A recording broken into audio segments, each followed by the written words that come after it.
আল্লাহ যখন এই পৃথিবী সৃষ্টি করলেন, পৃথিবীর মধ্যে ভাইব্রেশন হচ্ছিল, কাঁপাকাঁপি। আল্লাহ পৃথিবীর কাঁপাকাঁপি বন্ধ করার জন্য পেরেকের মতো পাহাড়গুলোকে পৃথিবীতে ঢুকে দিলেন, কাঁপাকাঁপি বন্ধ হয়ে গেল। এই দৃশ্য দেখে ফেরেশতারা বলে, ইয়া রব, পাহাড়ের এত শক্তি, আপনার সৃষ্টির মধ্যে পাহাড়ের চেয়ে শক্তিশালী কিছু আছে? আল্লাহ বললেন আছে। সেটা কি?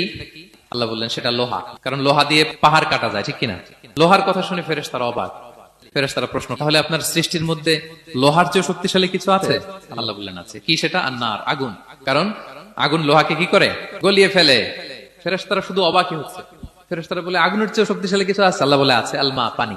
কারণ আগুনে দাউ দাউ করে জ্বলে ওঠা আগুনের মধ্যে পানি দিলে আগুন অস্তিত্ব হারায়। ফেরেশতারা শুধু অবাকই হচ্ছে। তারা বলে, তাহলে পানির চেয়ে শক্তিশালী কিছু আছে? আল্লাহ বলেন আছে, রিহ, বাতাস।